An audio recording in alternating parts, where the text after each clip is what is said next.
En las próximas décadas, un cambio tecnológico transformará nuestros trabajos y nuestra vida cotidiana, a niveles todavía no imaginados. Estas tecnologías, que ya están modificando los patrones de producción, consumo y comunicación, traen una novedad.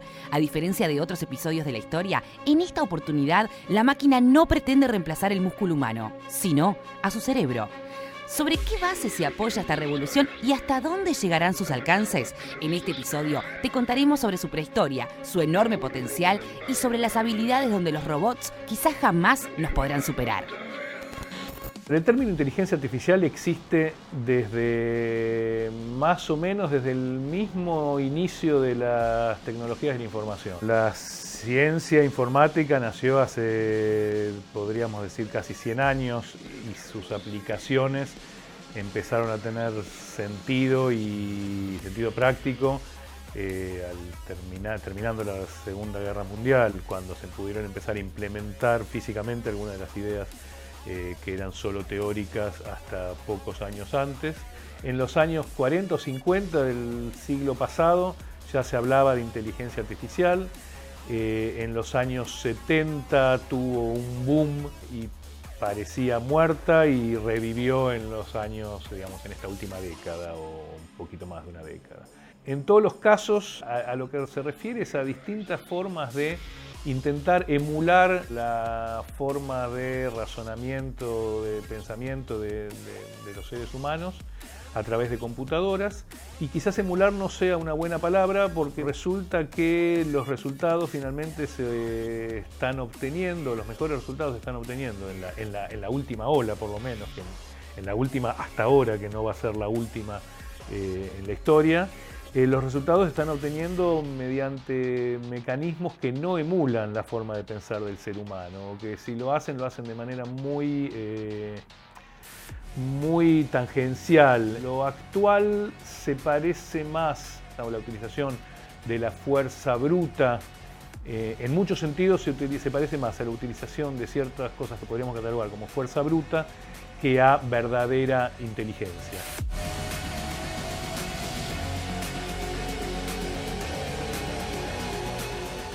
El paralelismo masivo, la capacidad de hacer muchas cosas en poco tiempo, permite de alguna manera hacer como si las computadoras pensaran, pero están lejos de pensar.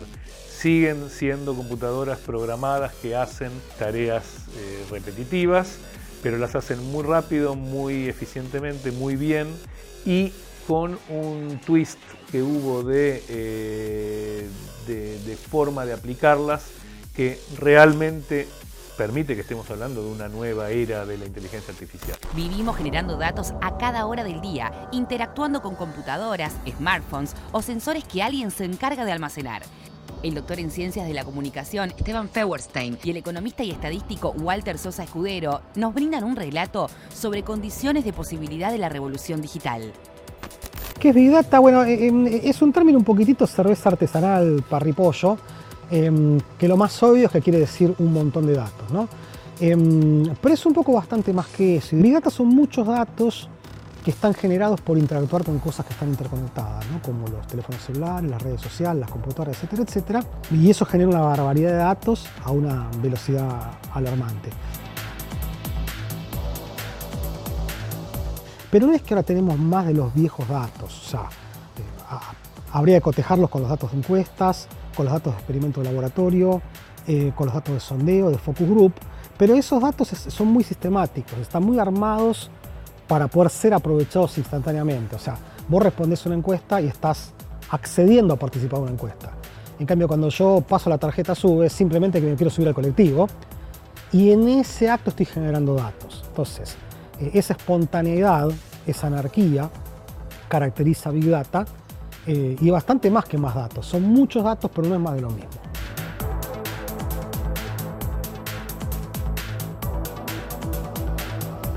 Por ahora, fundamentalmente un fenómeno de oferta. O sea, insisto, crece la tecnología, en vez de mirar televisión, mira Netflix o escucha música por Spotify, y eso automáticamente hace que la gente no solo mire, sino que interactúe también.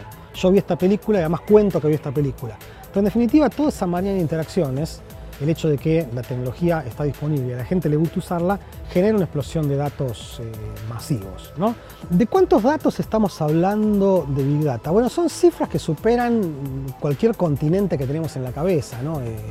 Ponete a pensar que muy posiblemente en los 2 últimos años de historia hayamos generado más datos que en toda la historia anterior, ¿no? O que quizás en algunos pocos días se sacan más de 1 millón de millones de fotos, ¿bien? Entonces, en definitiva, alguien va a ver esta conversación dentro de posiblemente un par de años y se va a matar de risa, porque esto que nos asombra ahora, dentro de 2 años va a causar gracia. Entonces, en definitiva, pararse a pensar en cuántos datos genera Big Data es importante o interesante si vos mirás para atrás, mete miedo, pero cuando mirás para adelante da más miedo todavía. Hay capacidad de generar datos por todos lados, quizás la había antes, pero ahora hay más, y ahora hay capacidad de almacenarlos y procesarlos. Entonces, la pregunta que alguien se hizo es ¿qué hacemos con todos esos datos? Y la respuesta a ese qué hacemos es lo que hoy en día se llama Big Data, inteligencia artificial, que es un concepto viejo, si se quiere, no nació con el Big Data, pero recuperó vida, digamos, porque hay un montón de cosas que ahora se pueden hacer y antes no. Los algoritmos que se están desarrollando actualmente en la frontera tecnológica son disruptivos, llevando a las máquinas a un nuevo nivel. Tecnologías asociadas a la inteligencia artificial como Big Data o Machine Learning permiten la penetración de las máquinas en un mundo hasta ahora entonces exclusivo de los humanos.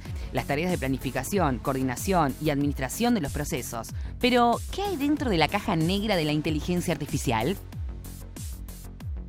La contracara de Big Data es la maraña de algoritmos que los estudian, ¿no? Con distintos nombres. El más obvio es la propia estadística, pero se habla también de aprendizaje automático, machine learning, inteligencia artificial, etcétera, etcétera, etcétera. Ese nombre cambia todos los días.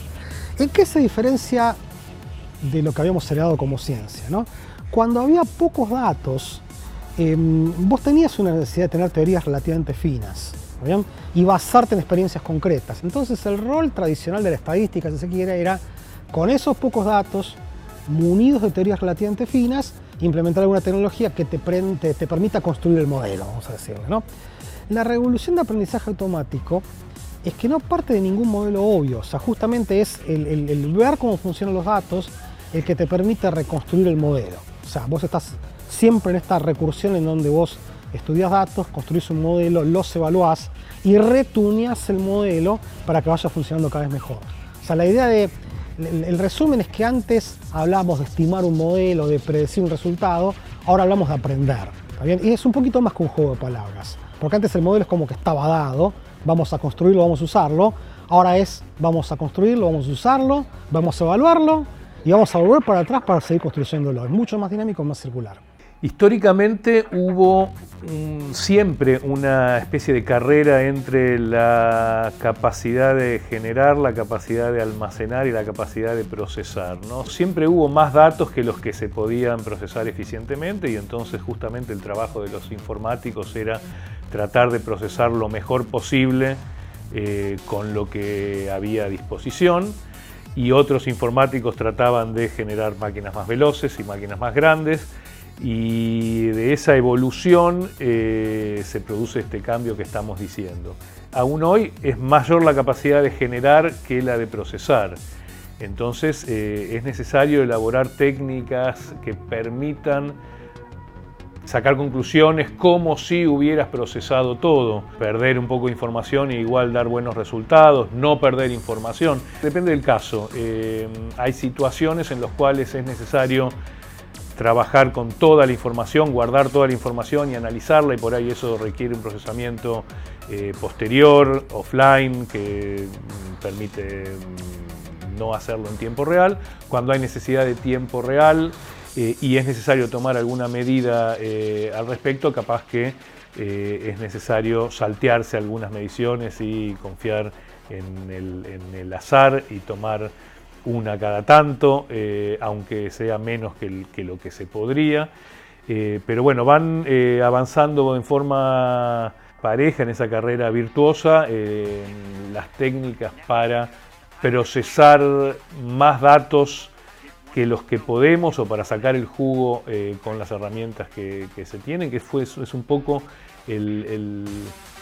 lo divertido de esta disciplina desde siempre, digamos. Es como el desafío permanente, procesar información con los recursos que se puede, con los recursos que se dispone, y hacer lo mejor posible con eso. Desde cierto punto de vista, la gente más tradicionalista diría que Machine Learning no está trayendo nada nuevo, que es lo viejo pero disfrazado con otra cara, pero realmente ha habido una revolución en cómo se piensa esto, ¿no?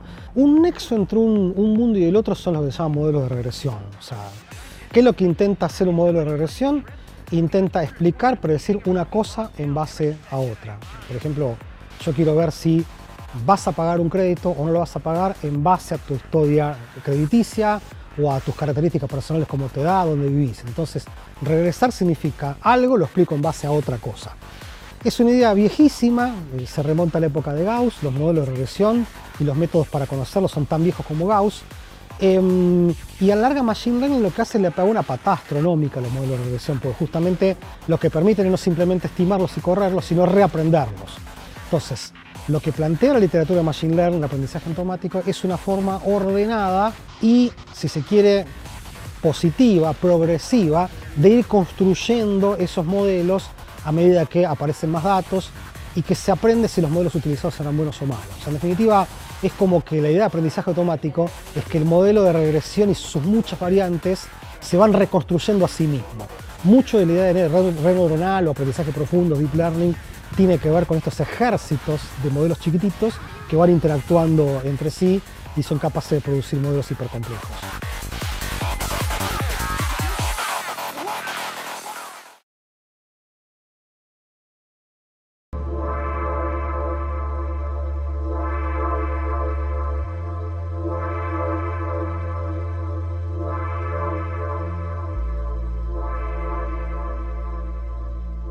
La interfaz hombre-máquina se extiende y penetra en todas las dimensiones de la vida, con profundas consecuencias prácticas. Carolina Golia, de IBM, y Esteban Feuerstein, de Fundación Sadowski, nos cuentan experiencias concretas y exitosas de la introducción de la inteligencia artificial en la actividad económica. Además, nos describen cómo cambiará nuestro quehacer cotidiano.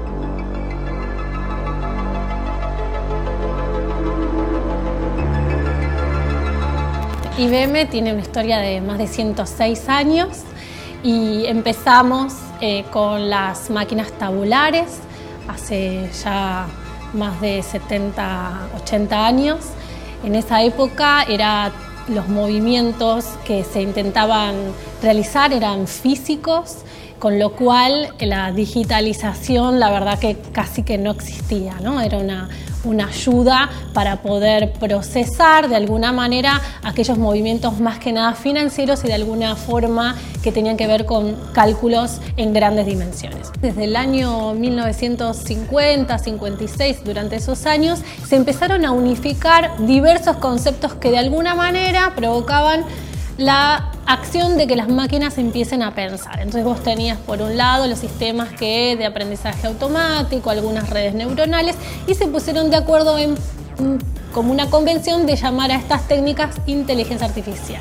La realidad que en estos años, con la tecnología a nivel de equipamiento, no era tan rápido la evolución, se empezó a trabajar más en inteligencia artificial en los últimos 10 años, 8 años y en donde ya en 2011 nosotros presentamos al mercado la plataforma de inteligencia artificial de IBM Watson.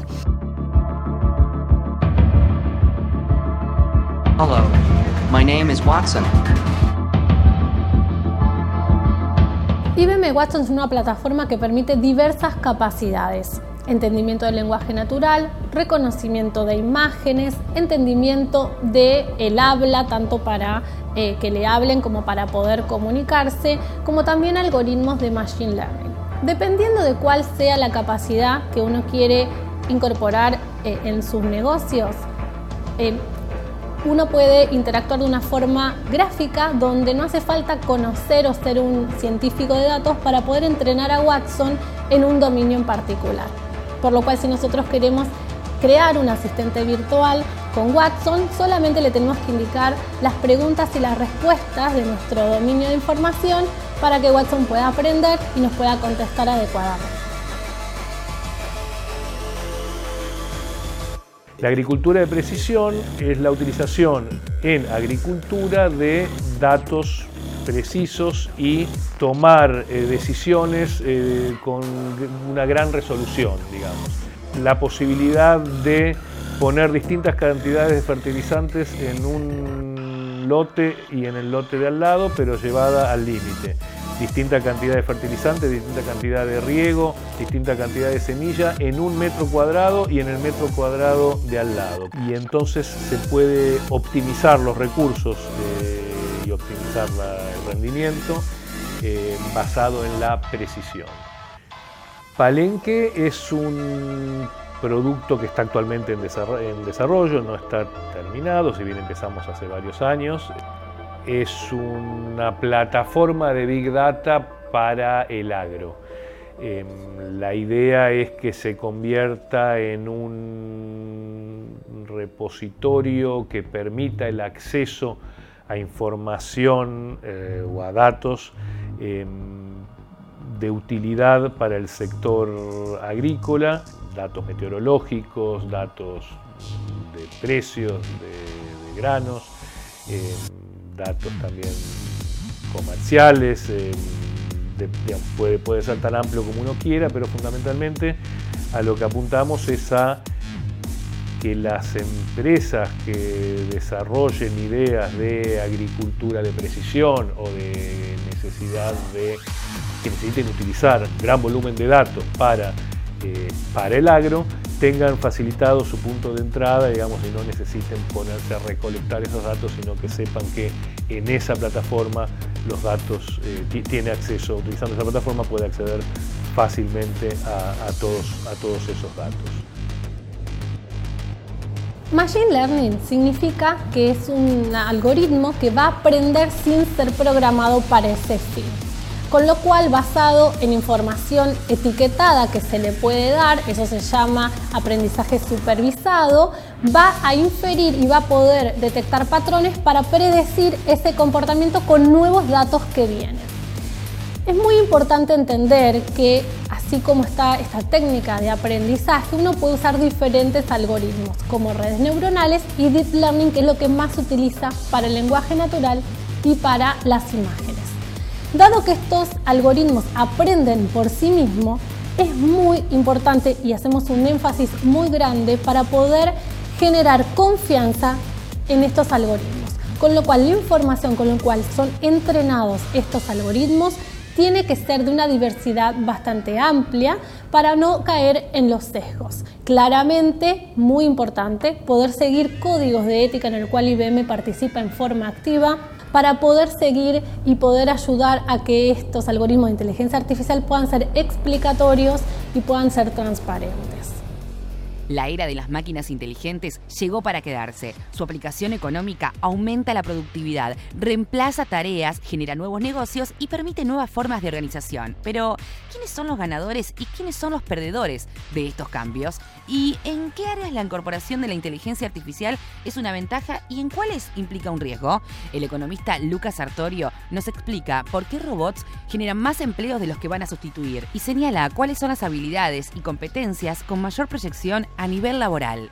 A partir, si querés, más o menos uno podría datarlo fines de años 80 en adelante, capaz la mayor disrupción tecnológica que impactó sobre el mundo del trabajo fue fundamentalmente todo lo que es la revolución digital, de la aparición de las TICs, el desarrollo de Internet y un montón de funcionalidades de softwares que eso habilitó y permitió sustituir fundamentalmente tareas asociadas a procesamiento de información, manejo de datos, pero también de la mano con saltos bastante relevantes en términos de robótica industrial que tuvieron impactos más fuertes fundamentalmente sobre el sector manufacturero, que es un sector que globalmente empieza a explicar cada vez menor proporción del empleo. Entonces yo creo que esas dos patas, un auge de la robótica industrial con un desarrollo digital muy importante, que fundamentalmente el digital está bien datado a fines de los 80 en adelante y fue un cambio que empezó a crecer cada vez más rápido a partir de aquel entonces. Yo te diría que son las dos grandes tecnologías que impactaron sobre el mundo del trabajo en las últimas décadas. ¿Cuáles son las carreras que demandan, ofrecen estas cosas de datos? Buena noticia, mala noticia. La buena es que me parece que todas. O sea, a la larga, a la cuestión de la tecnología, de los datos del análisis, se puede entrar de cualquier lugar. Hay gente que trabaja en lingüística, en política, en sociología, hace unas cosas que son fantásticas, pero también hay mucha gente que trabaja en física, en matemática, en computación, en economía e ingeniería. Entonces, el futuro que yo veo es, no sé si veo que todas esas carreras van a estar subsumidas y que va a haber una carrera nueva que se llama Big Data, pero sí me parece que la mayoría de las carreras están siendo un poquito más conscientes de que hay mucho para aprovechar el análisis de datos. Entonces yo diría, tranquilo, si te gusta mucho la lingüística o las humanidades, quizás complementando con algunas habilidades de programación puedas empezar una carrera en datos, y al revés, si tenés una formación muy dura de ingeniero o de computación, te va a tocar entender la complejidad de la cosa pública, de dónde están los límites éticos, de por qué es importante no solo hacer cosas, sino comunicarlas correctamente. Entonces, posiblemente para un ingeniero, para un ingeniero de computación, entender un poquito de política pública o de lenguaje visual, por ejemplo, sean herramientas muy buenas. Entonces es raro eso, porque vos sos ingeniero y quizás te pique estudiar un poquitito de diseño gráfico o de política, o sos, por ejemplo, una persona formada en historia y quieras estudiar un poquito de programación. Entonces me parece que yo lo que veo es un futuro de carreras que están un poquito más interrelacionadas, unidas por la necesidad de lidiar con datos. El pánico por un desempleo generalizado y un crecimiento de la redundancia del trabajo humano no está fundado. O sea, cuando uno ve fundamentalmente las economías más desarrolladas, que son aquellas que mayor penetración tecnológica tienen y mayor incidencia tuvieron en todos estos fenómenos, uno no ve una caída del empleo como de la población empleada sobre el total. De hecho, ve en general, dependiendo del caso, pero en general se verifica una tendencia relativamente creciente. Y cuando uno analiza la relación entre el cambio tecnológico y la productividad de las distintas industrias y sus niveles de empleo, encuentra que se verificó empíricamente que la tecnología o el salto tecnológico en una industria particular tiende a reducir el empleo en esa industria, en línea con las ideas más básicas que uno puede tener, las intuiciones de cabinas de peaje que se automatizan, servicios de atención al cliente que son digitales, la fábrica manufacturera que es cada vez más intensiva en capital y menos en trabajo. Efectivamente se verifica que cuando esas industrias incorporan más tecnología, reducen su nivel de empleo, pero esto se contrapesa por otro efecto, que es que cuando una industria innova, tiende a generar empleo en todas las demás industrias que no están asociadas a la innovación. Es decir, una industria innova produce más, como produce más, demanda más insumos, entonces genera un salto en la producción y en el empleo de todos sus proveedores. Es más productiva, produce y de una manera más eficiente, baja el costo de producción y abarata los insumos de todas aquellas industrias que se abastecen con la producción de la industria innovadora. Y fundamentalmente, los productos son más baratos, nosotros como consumidores tenemos un mayor ingreso disponible para destinar al consumo y terminamos generando una especie de efecto de demanda, empezamos a derramar consumo sobre todas las demás industrias que elevan su producción y elevan el empleo. Todo esto que parece medio sofisticado y ambiguo, empíricamente se verifica que tiende a compensar esa destrucción de empleo más directa. Todos estos efectos indirectos que son menos observables, menos lineales, nos parecen más ambiguos, son empíricamente más relevantes que los efectos directos de aquel que perdió el trabajo porque se vio sustituido por tecnología.